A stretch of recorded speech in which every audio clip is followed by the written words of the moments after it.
जी अनि ए माइनर ई अनि डी यसरी चाहिँ डी हैन डी नै हो डी मेजर ओके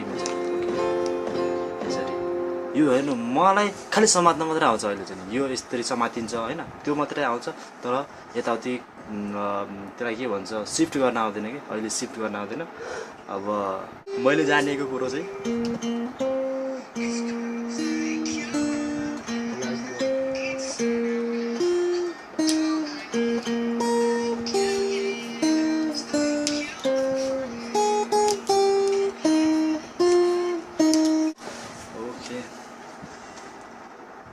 यस्तो हुँदो रहेछ हौ हात त हेर्नु न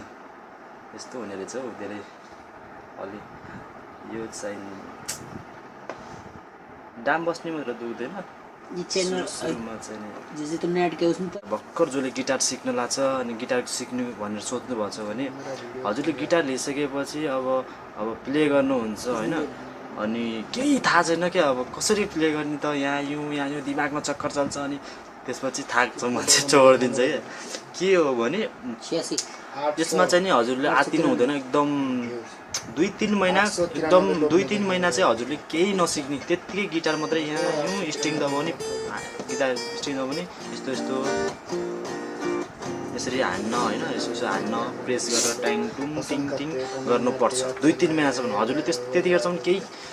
सिक्छु भनेर नसोच्ने हुन्छ खालि त्यतिखेरसम्म चाहिँ हजुरको हातको यो छालाहरू हैन अलि छाला मर्छ नि त प्रेस गर्न सजिलो हुन्छ अनि हजुरलाई त्यतिखेरसम्म हजुरले स्ट्रिङ पनि यसरी कसरी क्लियर बजाउने हो प्रेस कसरी गर्ने हो त्यो बुझ्नुहुन्छ त्यसपछि बल्ल अलिअलि यताउति गर्दै हजुरले सिक्ने हुन्छ तर गिभ अप गर्नु हुँदैन है मलाई पनि कहिलेकाहीँ यसो लाग्छ यार के तर गिभ अप गर्नुहुन्न एउटा गिटार लिएर जसरी भने हजुरले डेली आफ्नो भोइस जे पनि सिकिन्छ डेली प्ले गर्दै गर्ने हैन डेली प्ले गर्ने नजाने पनि अब लेसनहरु हेरेर अब यो कर्ड यसरी समात्छ यस्तो उस्तो कसरी प्रेस गर्ने हो के हो कसरी समातिन्छ यताउति बुझ्दै गर्ने 2-3 महिनापछि हजुरले 100% केही न केही बुझ्नुहुन्छ त्यसपछि चाहिँ अलि सजिलो हुन्छ हजुरलाई अब कोडहरु पनि यसरी प्रेस गर्न समात्न यसरी समातिन्छ हैन कसरी समात्यो भने क्लियर बज्छ प्रेस गर्ने क्या हो यहाँ यु यताउति के लसन सबै अनि हजुरले बुझ्नुहुन्छ मलाई पनि अहिले अब 2 महिना जति भयो गिटार समात्नको केही पनि थाहा छैन मलाई केही थाहा छैन त्यही पनि मैले डेली प्ले गर्छु हेर्न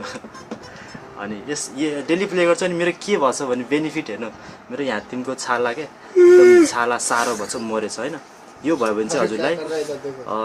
सुरुमा हात दुख्छ हैन त्यसपछि चाहिँ नि हात दुख्दैन अनि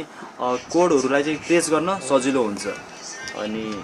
त्यही हो अनि रिदम पनि बुझ्नुहुन्छ जस्तो अब यो एउटा कुनै गीतमा रिदम कस्तो बज्छ त हैन अनि दिमागमा बस्छ अनि अरूसँग बोल्दै पनि गर्न सक्नुहुन्छ त्यही हो गिटार चाहिँ सुरुमा लिएपछि हजुर कहिले पनि गिभ अप गर्नु हुँदैन अलिछिन हजुरलाई बोर लाग्छ तर छोड्नु हुँदैन त्यही हो कुरा चाहिँ नि मेरो